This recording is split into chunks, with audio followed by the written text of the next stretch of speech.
교회 소식 말씀드리겠습니다.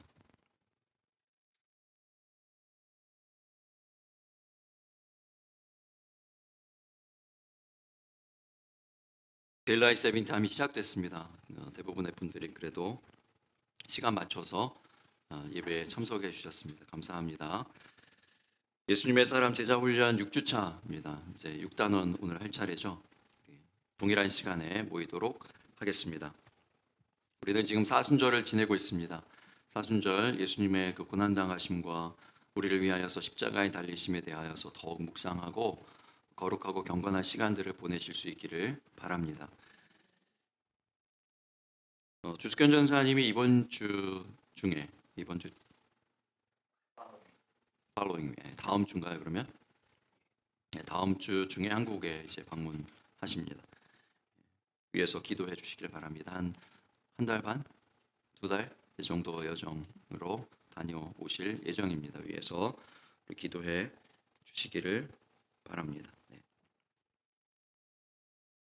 옆에 계신 분들과 함께 인사하겠습니다. 축복합니다 하고 인사하겠습니다. 축복합니다. 네, 축복합니다. 네, 축복합니다. 오늘 하나님께서 우리에게 주시는 말씀 함께 읽겠습니다. 창세기 39장 11절에서 18절까지 말씀입니다.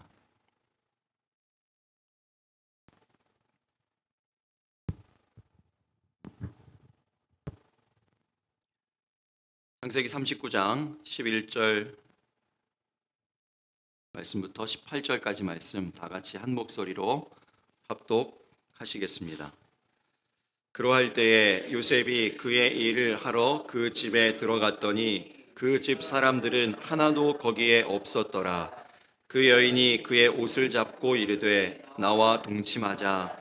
그러나 요셉이 자기의 옷을 그 여인의 손에 버려두고 밖으로 나가매 그 여인이 요셉이 그의 옷을 자기 손에 버려두고 도망하여 나감을 보고 그 여인의 집 사람들을 불러서 그들에게 이르되 보라, 주인이 시브리 사람을 우리에게 데려다가 우리를 희롱하게 하는도다.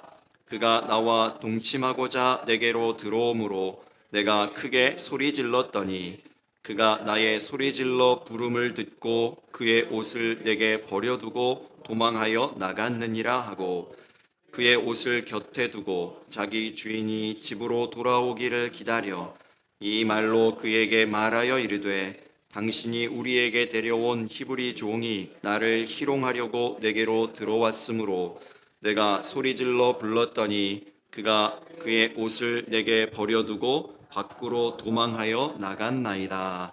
아멘.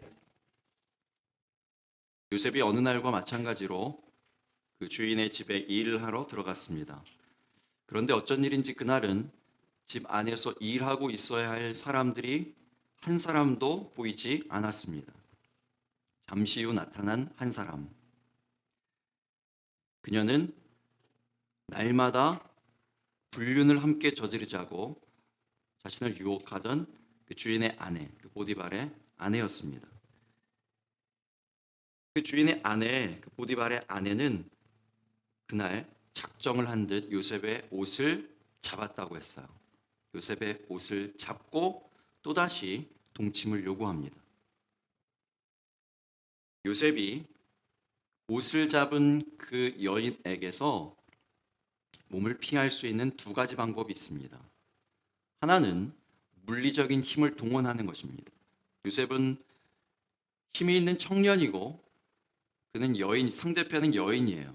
그래서 얼마든지 손을 비틀어서 떼어내든지 아니면 몸을 밀쳐내든지 하는 방법으로 그 자리를 피할 수 있습니다. 요셉이 취한 방법은 두 번째 방법이에요. 옷을 잡은 그 여인의 손에 손을 대지 않고 혹은 그 여인의 몸을 밀쳐내는 것으로 손을 대지 않고 힘을 쓰지 않고 옷을 버려둡니다. 옷을 포기합니다. 그 여인이 옷을 잡았기 때문에 그 힘에 대항하지 않고 오히려 그 힘을 힘대로 놔두고 자기 옷을 포기하죠. 그 다음 장면을 성경은 이렇게 기록합니다. 13절이에요. 오늘 본문 13절. 그 여인이 요셉이 그의 옷을 자기 손에 버려두고 도망하여 나감을 보고 그랬습니다. 여인의 눈빛을 상상해 보실 수 있겠습니까? 옷을 붙잡았는데 옷을 붙잡으면 요셉이 그 자리에 있을 줄 알았어요. 혹은 요셉이 취할 수 있는 첫 번째 방법을 취하면 요셉이 나를 위해하였다고 사람들에게 얘기하고 남편에게 얘기할 수 있습니다. 혹은 옷을 붙잡은 것 때문에 어쩔 수 없어서 그 옷과 함께 요셉이 그 자리에 남아 있을 줄 알았을지도 모릅니다. 그런데 옷만 남고 요셉은 사라졌어요. 그 눈빛을 상상해 보실 수 있겠습니까?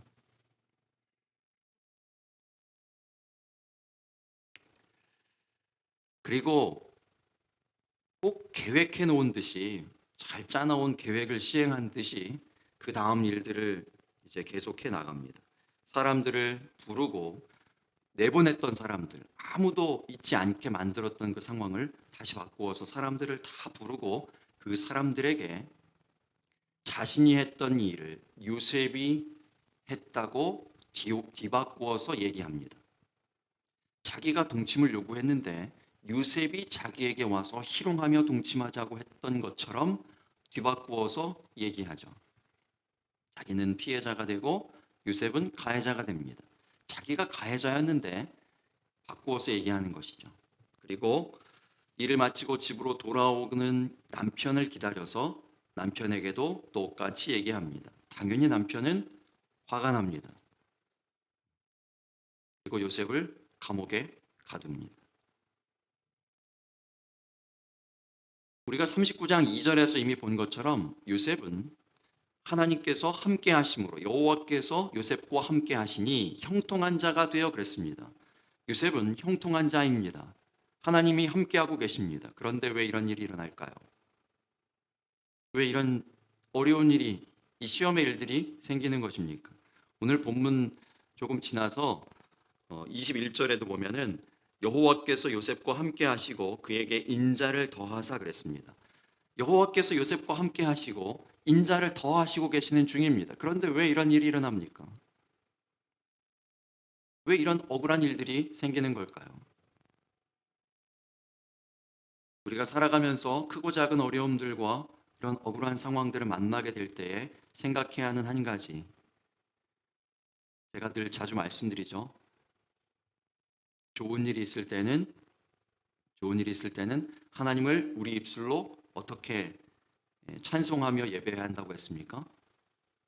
다행히, 우연히가 아니고 감사하게도, 이렇게 고백해야 된다고 했죠. 그리고 좋지 않은 일이 생겼을 때는 불행히도, 운이 없어서가 아니라 어떻게 고백해야 한다고 했습니까? 하나님의 뜻이 있어서, 하나님의 계획하심이 있어서라고 고백하자고 했습니다. 이 사실을 꼭 기억하셨으면 좋겠습니다. 어떤 어려움들이 있거나 내가 이해할 수 없는 그런 억울한 상황까지도 생겨났을 때에 그렇게 생각하면서 하나님의 임재하심을, 하나님이 살아계심을, 하나님 나와 함께하고 계심을 그렇게 고백하실 수 있기를 바랍니다. 하나님의 계획하심이 있습니다. 전도서 7장 13절부터 14절, 13절 말씀부터 우리 함께 보겠습니다. 하나님께서 행하시는 일을 보라. 하나님께서 굳게 하신 것을 누가 능히 곧게 하겠느냐 그랬습니다. 형통에 대해서 우리가 함께 나눴는데 형통의 정의에 대해서 우리가 이미 알고 있습니다. 형통은 하나님이 빠지고서는 이야기할 수 없는, 정의할 수 없는 것이라고 했습니다. 성경 안에서의 형통의 정의는 하나님의 목적을 향해서 가는 것이라고 했습니다. 그 일이 형통이에요. 그 길이 형통의 길입니다. 하나님의 목적을 빼놓고서는 성경 안에서 형통을 이야기할 수 없어요. 하나님께서 형통하시기 위해서 그 길을 곧게만 하시는 것이 아니라 때로는 굽게도 하신다는 것입니다. 형통의 길은 우리가 상상할 때, 우리가 생각할 때에 늘 곧은 길이라고만 생각하지만 하나님은 때로는 우리를 형통하게 하시기 위해서, 하나님의 그 목적을 이루게 하시기 위해서 때로는 그 길을 굽게도 하신다는 것입니다. 이 일을 기억하시기를 주의 이름으로 축복합니다. 내 생각에는, 내 바람은, 내 원함은, 내 소원은 늘 곧은 길만, 늘 바른 길만, 늘 넓은 길만 열려지기를 원하는 거예요. 그것은 어쩌면 내 소원, 내 마음이에요. 내 바람이에요. 그러나 하나님은 우리로 진정한 형통의 길을 가게 하시기 위해서 길을 가끔은 굽게 하신다는 것입니다. 그러나 그 길은 여전히 하나님이 함께 하심으로 형통의 길입니다. 그 다음 절 14절에 보면요, 그래서 우리에게 있어야 하는 중요한 신앙의 태도 두 가지를 알려줍니다. 14절에 형통한 날에는 기뻐하고 곤고한 날에는 되돌아보아라. 이 두 가지를 하나님이 병행하게 하사 사람이 그의 장래일을 능히 헤아려 알지 못하게 하셨느니라. 여러분, 뒤에 말씀을 잘 이해하실 수 있기를 바랍니다. 내 장래의 일을 함부로 장담하지 못하게 하셨다는 것입니다. 많은 사람들이 나는 하나님을 믿기 때문에 내 길은 대로가 열릴 거야, 곧게 될 거야, 곧은 길만 내 앞에 펼쳐질 거야 라고 장담한다는 것입니다. 그것이 믿음이 아니라는 것입니다. 때로는 하나님께서 그 길을 굽게도 하시는데 그때 우리가 해야 될 일이 있다는 것이죠. 형통할 때는 우리가 생각했던 대로 길이 곧게 열렸을 때는 어떻게 하라고요? 기뻐하고 예배하고 찬송하실 수 있기를 바랍니다. 하나님께 영광 올려드리실 수 있기를 바랍니다. 그러나 때로는 하나님께서 우리로 하여금 진정한 형통의 길을 걷게 하시려고 그 길을 굽게 하실 때가 있어요. 그때는 어떻게 하라고요? 되돌아보라고요. 불평하고 불만을 터뜨리고 이건 하나님의 길이 아니야, 이건 하나님의 인도하심이 아니야, 하나님을 거부하는 것이 아니라 하나님께서 왜 나의 길을 이렇게 굽게 하셨는가 되돌아보는 것입니다. 여러분, 겸손하게 이 두 가지 일들을 여러분의 인생을 통하여서 계속해 나아가시는 정말 여러분이 되시기를 예수님 이름으로 축복합니다. 형통한 날에는 기뻐하고 곤고한 날에는 되돌아보실 수 있기를 바랍니다. 늘 말씀드리듯이 하나님 안에는 우연이 없습니다. 곤고에는 이유가 있습니다. 굽은 길을 만날 때에는 하나님의 계획하심을 떠올려 보십시오. 우리 하나님은 우리를 사랑하시고 우리 한 분 한 분, 한 사람 한 사람을 향한 계획하심이 있습니다. 특별한 계획하심으로 우리를 여전히 인도하고 계십니다. 요셉이 오늘 본문에 보면 두 번째로 자기의 겉옷을 잃어버립니다. 첫 번째 옷은 아버지가 지어준 채색 옷입니다. 자기를 시기하던 형들에 의해서 빼앗깁니다. 두 번째 옷은 애굽의 주인이 준 가정 총리의 옷입니다. 그 옷은 욕망에 사로잡힌 그 주인의 아내에 의하여서 빼앗겨집니다. 요셉이 자꾸만 옷을 잃어버려요. 옷을 빼앗깁니다. 그 옷들은 전부 좋은 옷들이었어요. 사람들이 시기할 만한, 사람들이 부러워할 만한, 사람들이 우러러 볼 만한 그러한 옷들이었습니다. 사람마다 입고 싶은 옷이 있어요. 실제 옷이요. 네, 옷이요. 어떤 미국 친구가 제게 어느 날 그래요.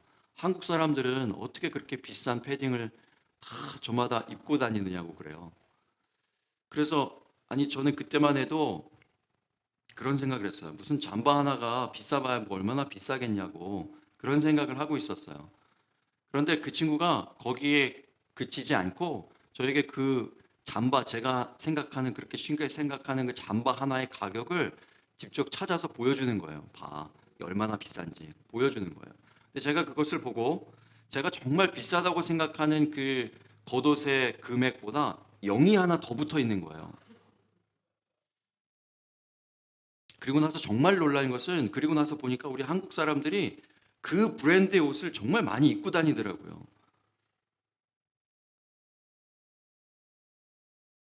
잠깐 생각해 봤어요. 같은 비슷한 동네 비슷한 생활 수준으로 살아가는 미국 사람들보다 뭐 더 특별히 우리가 더 많은 재산을 가지고 더 많은 뭐 물질을 가지고 그런 것이 아닐 텐데 왜 한국 사람들은 더 그런 브랜드를 선호하고 그런 비싼 옷을 입고 다닐까에 대해서 잠깐 생각해 봤습니다.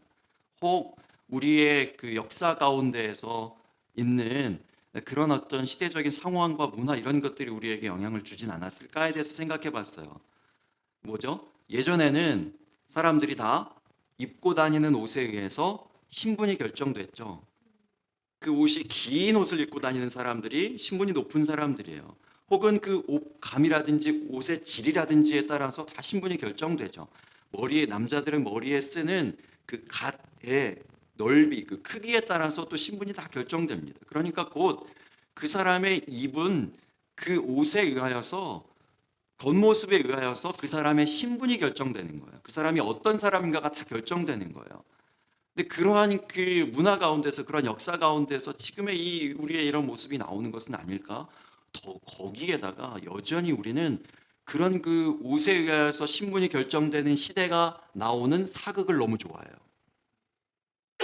여전히 그 사극을 보면서 다 좋아하고 즐겨 보는 것이죠. 사람마다 입고 싶은 옷이 있습니다. 사람마다 살고 싶은 삶이 있습니다.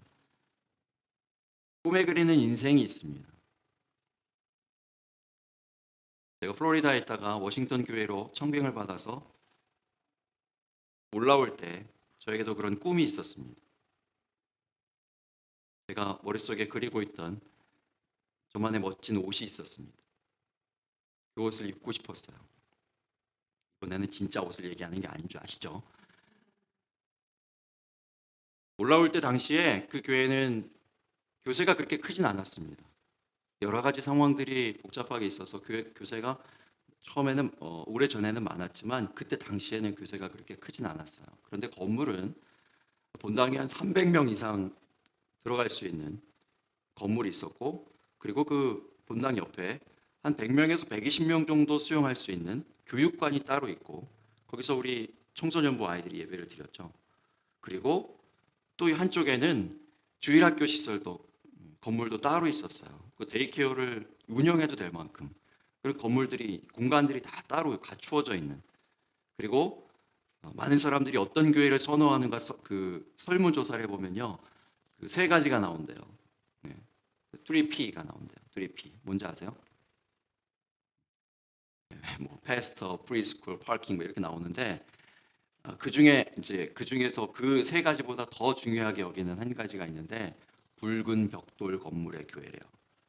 사람들이 선호하는 교회래요. 그 교회가 바로 그 교회였어요. 붉은 벽돌로 지어진 아름다운 교회였습니다. 제 나이 40이었어요. 정확히 40. 로케이션이 어딘지 아시죠? 그 정도 로케이션에, 그 정도 건물에, 이 정도 목사면, 웃으시는 분들, 부흥할 줄 알았어요. 꿈이 이루어질 줄 알았습니다. 당연히 성장하고 부흥할 줄 알았습니다. 그리고 몇 달이 지나지 않아서 정말 부흥하고 정말 하나님의 은혜가 부어지고 꿈이 이루어지는구나. 정말 그곳을 하나님께서 입혀주시는구나. 내가 꿈꾸던 그곳을 입혀주시는구나 싶었습니다. 그 순간 옷이 빼앗겨집니다. 이른 성공을 시기하는 사람들의 손과 오랫동안 숨겨져 있었던 그 재정적 비리를 숨기려고 계속 감추려고 하는 사람들의 손이 합쳐져서 힘을 합해서 옷을 잡는 거예요. 옷을 빼앗는 것입니다. 그때 저도 그 옷을 버렸습니다. 그들의 손에 버려두고 밖으로 나갔습니다. 요셉은 옷을 버린 이후에 감옥에 가게 됐어요. 이게 얼마나 억울합니까? 요셉이 어떤 삶을 살았는지 우리가 이전에 말씀들을 통해서 보았습니다. 요셉은 누구보다 의로운 사람이었습니다. 죄에 대해서 민감한 사람이었습니다. 우리는 보통 요셉을 고자질하는 사람으로 알고 있지만 그만큼 그 누구보다도 죄에 대하여서 민감하게 반응하는 사람이었다고 우리가 함께 나누었어요. 그리고 어떤 사람입니까? 요셉은 겸손한 사람이었어요. 선을 넘지 않은 겸손, 자기의 죄를 크게 여기는 겸손, 유혹이 찾아올 때 유혹을 절대로 무시하지 않는, 그 유혹에 대하여서도 겸손한 태도를 보이는 그런 의로운 사람이었습니다. 신앙인이었습니다. 믿음의 사람이었습니다. 그런데 감옥에 갑니다.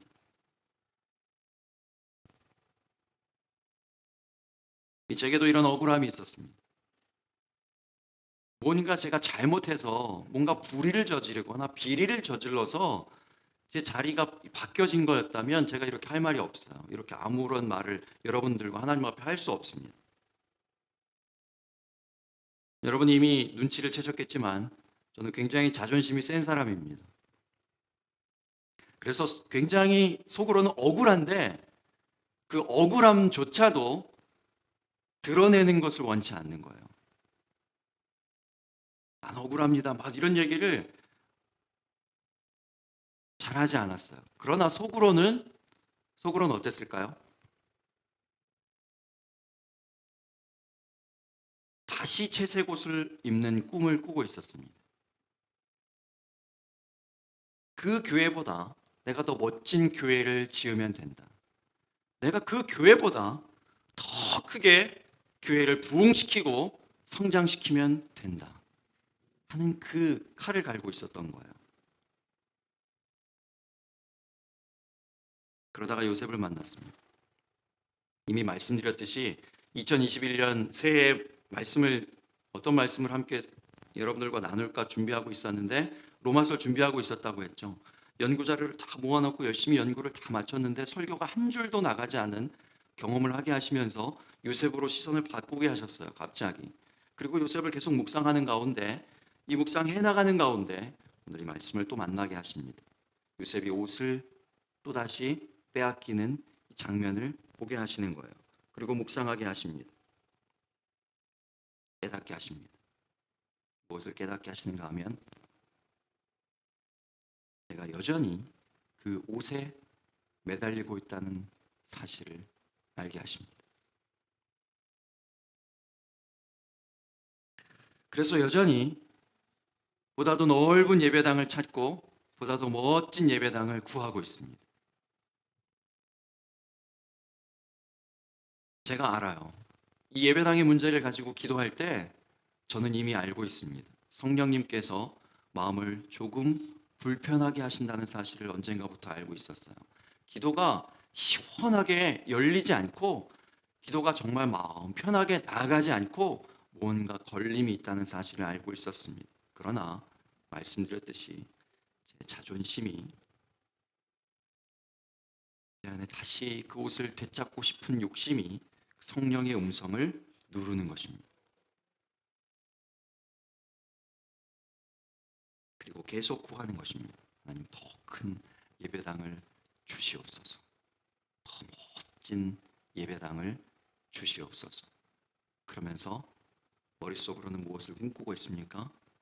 다시 채색 옷을, 내가 빼앗겼던 다시 그 옷을 이렇게 외치고 있었던 것입니다. 러빈 윌리엄스라는 배우를 아시죠? 유명한 배우입니다. 이 배우가 어렸을 때는 굉장히 소심했었대요. 친구들하고 어울리지도 못하고 학교 생활도 잘 적응을 못하는 그런 아이였다고 합니다. 엄마가 이 아이를 너무 불쌍하게 생각해서 이 아이를 기분을 좋게 해주려고 웃기기 시작합니다. 몸개그를 하기도 하고 재미있는 말을 하기도 하고 그래서 이 아이를 웃게 해줍니다.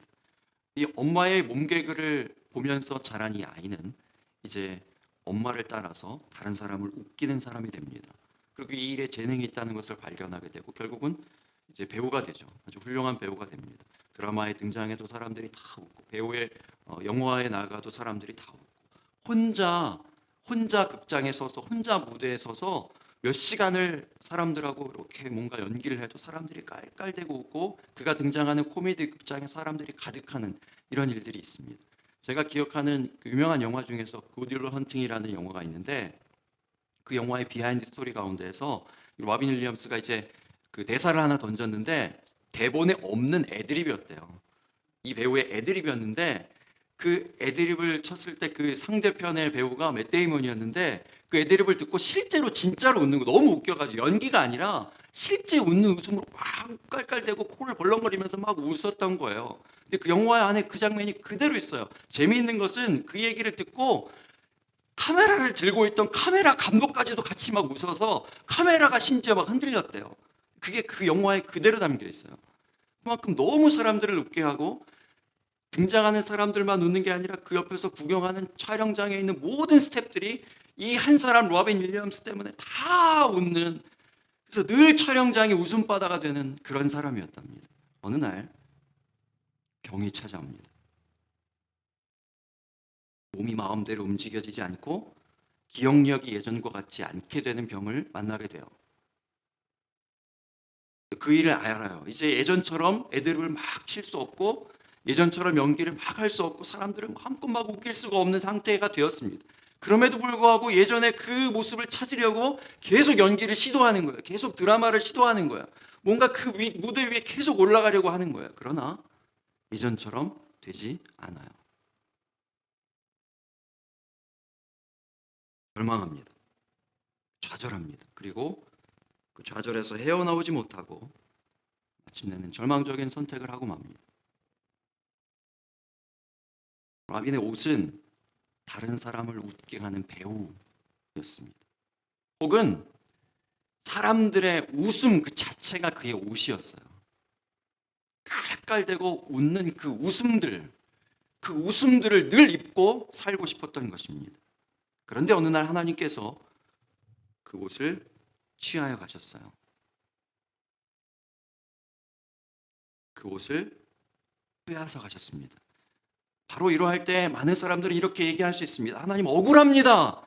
나는 나름대로 열심히 살았습니다. 최선을 다해 살았습니다. 성실히 살았습니다. 그런데 이것을 왜 빼앗아 가십니까? 이것을 왜 거두어 가십니까? 그때 우리는 떠올려야 합니다. 내 마음이 아무리 무너지고 절망스러워도 이 일을 마침내는 기억해야 합니다. 그 가운데 하나님의 계획하심이 있음을. 하나님은 주실 수도 있고 거두어 가실 수도 있습니다. 하나님의 길은 늘 곧게만 열려 있는 것이 아니라 때로는 굽은 길도 우리 가운데 있다는 것을 깨달아야 합니다. 그리고 무엇보다 중요한 사실, 하나님은 그 옷을 중요하게 여기지 않으세요. 옷을 귀하게 여기지 않으십니다. 우리는 그 옷에 매달려 살지만, 그 옷이 소중하다고 인생 전부인 것처럼 매달려 살지만, 하나님은 그 옷이 아니라 우리 자신을 보시는 것입니다. 우리 영혼을 보시는 것입니다. 그리고 그것을 더 귀하게 여기십니다. 우리가 그 사실을 깨닫고 그 순간 진정한 하나님의 사랑을 깨닫고 하나님께 돌아갔다면 인생의 마지막은 절망으로만 끝나지 않았을 것입니다.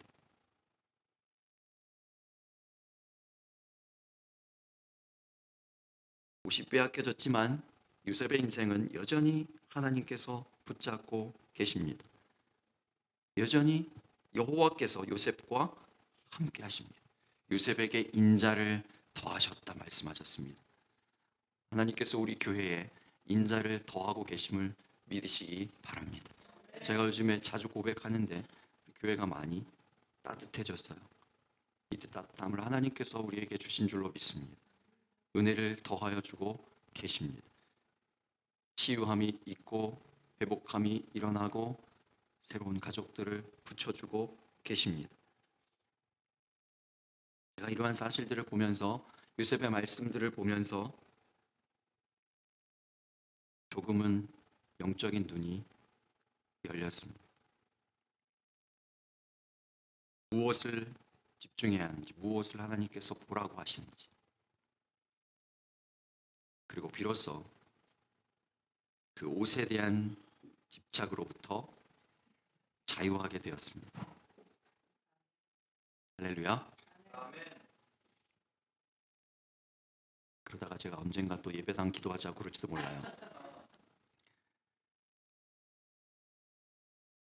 하나님께서 이러한 자유함을, 기도의 평안함을 주셨습니다. 여러분 기억하시기 바라요.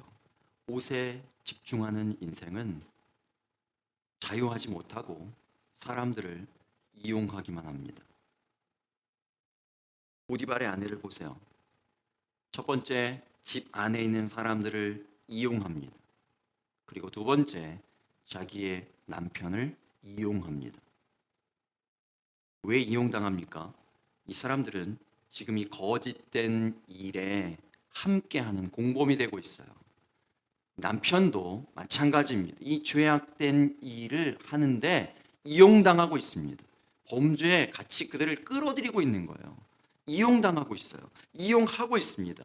이 여인에게는 도덕도 없고 의로움도 없고 믿음도 없고 신앙도 없고 바른 것이 하나도 없습니다. 거짓만 있어요. 그리고 그것을 통해서 이루고자 하는 것은 뭡니까? 옷, 그의 목적만 있어요. 그래서 목적은 이루었죠. 괘씸한 요셉 같은 이라고 내가 두고 봐라. 내가 너를 콩밥 먹게 해줄게. 목적은 이루었어요. 그러나 하나님이 함께 하시지 않습니다. 반면 요셉은 자신의 옷을 또다시 잃어버렸습니다. 그러나 하나님께서 그와 함께 하시며 그에게 인자를 더하셨다고 성경이 분명히 기록합니다.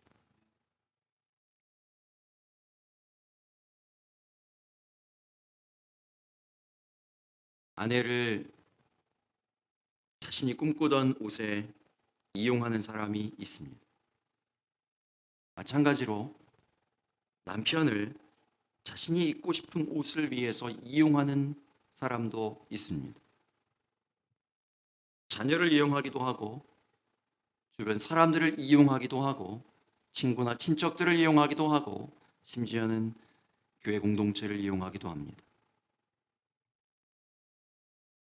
늘 점검해 봅니다. 내가 나의 그 멋진 옷을 위해서 그것을 꿈꾸면서 성도들을 이용하고 있는 것은 아닌가?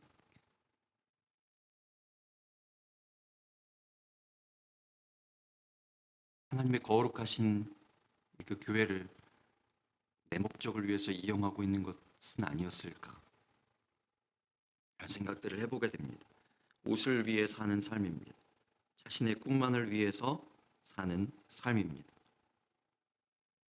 그러나 반대로 자신의 꿈이 아닌 하나님께만 집중하는 삶도 있습니다. 어찌 보면 이러한 사람들은 욕심도 없고 꿈도 없어 보입니다. 십자가에서 하나 남은 당신의 그 옷 조각을 빼앗아 나누는 군병들을 보면서도 저들을 사하여 주시옵소서 라고 말씀하시는 예수님의 모습을 닮아가는 믿음도 있습니다. 오늘 성경이 우리에게 분명히 말씀하고 계시는 것은 바로 어떠한 삶의 희망이 있는가입니다.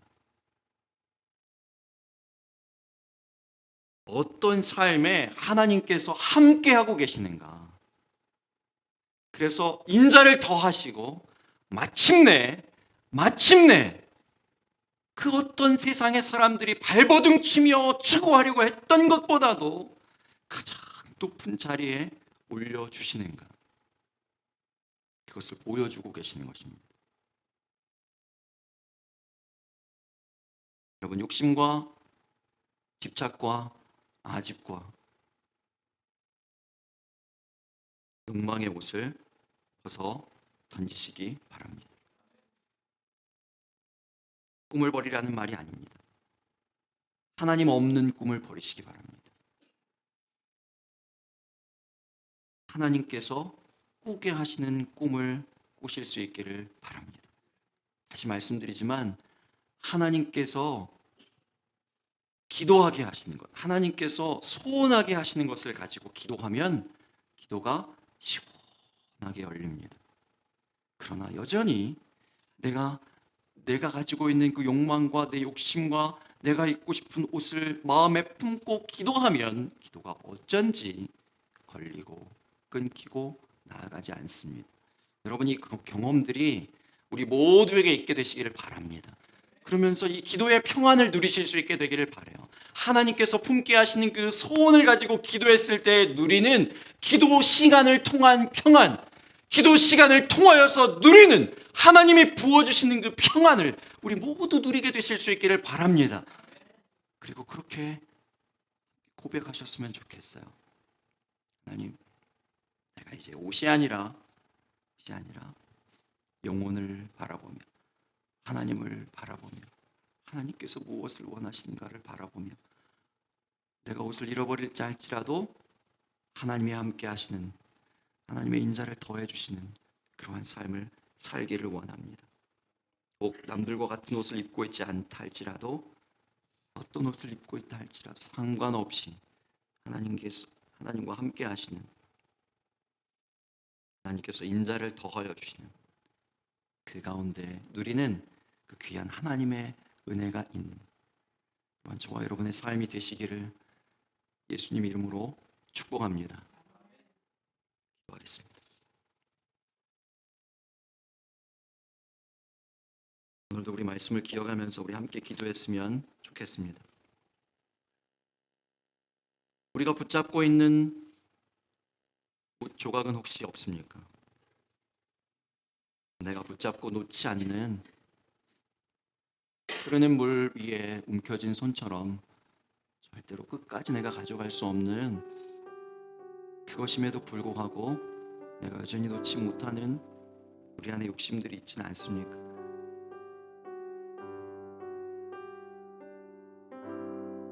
하나님의 더 큰 계획하심, 하나님 우리를 사랑하심들을 바라보고 여러분의 그 영혼의 문제들을 먼저 생각해 보실 수 있기를 바랍니다. 또한 우리에게 붙여주신 우리와 함께 하고 있는 우리의 가족들, 우리 교회 공동체들, 함께 기도하며 섬기라고 우리에게 붙여주신 그 귀한 영혼들의 그 상태들을, 그 기도의 제목들을, 그 삶들을 떠올리면서 그것을 우리의 사명으로 삼고 그것을 우리의 하나님의 그 부르심으로 삼고 우리 함께 기도했으면 좋겠습니다. 하나님, 이 시간 우리의 욕심들을 내려놓고 옷을 꿈꾸며 사는 그 삶들을 내려놓고 하나님께서 그 마음에 평안을 주시는 기도의 제목으로 기도하며 간구하며 나아가게 하여 주시옵소서. 하나님 마음을 품게 하여 주시옵소서. 하나님과 늘 동행하는 하나님께서 함께 하시는, 그리하여서 우리의 그 기도 생활 가운데, 신앙생활 가운데 하나님의 인자가 더하여지는 그 은혜를 누리는 우리가 되게 하여 주시옵소서 하고 우리 함께 기도하겠습니다. 아버지 하나님, 주께서 하나님 아버지요, 하나님 이 요셉의 하나님 아버지여 빼앗긴 옷을 보며 하나님 아버지여 우리가 하나님 아버지여 빼앗겼으나 하나님 아버지여 우리에게 있지 않으나 하나님 아버지여 참으로 그것을 하나님 아버지여 입고자 추구하는 하나님 아버지여 참으로 하나님 아버지여 빼앗겼거나 입지 못하여서 하나님 아버지여 간구하며 갈망하며 하나님 아버지여 참으로 매달리는 하나님 아버지여 그것에 대하여서 함께 나누었는데 하나님 아버지여 참으로 보다도 소중한 것이 무엇임을 하나님 아버지여 우리로 하여금 분명히 알게 하시고 깨닫게 하여 주시고 하나님 아버지여 집착하며 하나님 아버지여 욕심을 부리는 하나님 아버지여 하나님 아버지여 우리의 숨겨진 모든 자들이 하나님 아버지 앞에 쏟아지는 시간 하나님 아버지여 참으로 믿음으로 회복되어지는 믿음으로 바꾸어질 수 있도록 우리 하나님 은혜를 허락하여 주시옵소서. 아버지 하나님이여 아버지 하나님이여 아버지 하나님이여 아버지 하나님이여 이 모든 집착들과 하나님 아버지여 이 모든 욕심들고 하나님 아버지여 우리 안에 하나님 아버지여 있는 모든 생명을 향한 욕심 하나님 아버지여 언경을 향한 욕심들 하나님 아버지여 재물을 향한 하나님 아버지의 욕심 하나님 아버지여 명예를 향한 욕심들 하나님 아버지여 참으로 하나님 아버지여 남과 비교하여서 하나님 아버지여 더 나은 삶을 살고 하나님 아버지여 자랑하고자 하는 그 모든 욕심들을 하나님 아버지 앞에 내려놓고 하나님 아버지여 저 낮은 곳으로 하나님 아버지여 떨어졌다 할지라도 하나님께서 그와 함께 하시며 하나님께서 그에게 인자를 더하시며 하나님 아버지가 그 은혜를 누리며 그 기쁨 가운데 하나님 아버지여 만족함을 누렸던 하나님 아버지 요셉과 같이 하나님 아버지, 우리의 삶에 그렇게 살아갈 수 있도록 아버지 하나님 은혜를 허락하여 주시옵소서. 아버지 하나님께서 주시는 그 기쁨을 누리며 살게 하여 주시옵소서. 하나님이 부어주시는 그 만족감만을 누리며 살아갈 수 있도록 우리 하나님 은혜를 허락하여 주시옵소서. 주시옵소서. 도와주시옵소서. 아버지 하나님, 우리 안에 그 옷을 향한 욕심이 있습니다. 그 옷을 혹 빼앗겼거나 아니면 얻지 못하였거나, 그러한 모든 삶의 상황들 가운데에서 여전히 놓지 못하는 집착들이 있습니다. 재물을 향한 욕심이 있습니다. 명예를 향한 욕심이 있습니다. 건강과 생명을 향한 욕심이 있습니다. 아버지 하나님, 내려놓지 못하고 움켜쥐고 있는 그 모든 욕심들을 향하여서 오늘 하나님이 우리에게 주시는 말씀을 우리로 하여금 분명히 듣게 하여 주시옵소서. 옷에 집착하지 않는 인생이 되게 하여 주시옵소서. 오직 하나님만 바라보는 인생 되게 하여 주시옵소서. 하나님 옷을 얻고 하나님을 잃는 인생 되지 않게 하여 주옵소서. 목적은 이루었으나 하나님이 함께하지 않는, 하나님께서 내가 도무지 너를 알지 못한다고 말씀하실 수 있는 그 삶의 자리로 나아가지 아니하도록 우리를 지켜 보호하여 주시고, 오히려 세상과 같지 않다 할지라도 두렵고 떨리는 마음이 여전히 있지만 하나님을 선택하고 하나님이 꾸게 하시는 꿈을 꾸고 가장 낮은 자리에 있다 할지라도 하나님이 함께 하시며 인자를 더하여 주시는 그 참 만족과 평안을 누리며 사는, 진정으로 하나님과 함께 동행하는 진정한 신앙생활을 하는 우리 모두 될 수 있도록 우리 하나님 은혜를 더하여 주시옵소서. 주님, 삶에서 부딪히는 문제들을 해결할 때에 사람을 이용하거나 가까운 사람들, 사랑하는 사람들을 이용하면서 합리화하는 말을 여전히 우리의 입으로 내뱉으면서 성령께서 근심하시는 일들을 행하고 있을 때가 있습니다. 하나님, 이용하고 있는 우리를 바라보시는, 죄악된 삶을 바라보시는 그 하나님의 눈길, 여전히 사랑으로 우리를 바라보시며 우리가 바른 길로 돌아오기를 기다리시는 그 하나님의 눈길을 기억하고 그 하나님의 사랑을 기억하고 하나님께로 바로 돌이킬 수 있는 우리 모두 되도록 우리를 붙잡아 주시옵소서. 감사하며 사랑 많으신 예수님 존귀하신 이름으로 기도합니다. 아멘.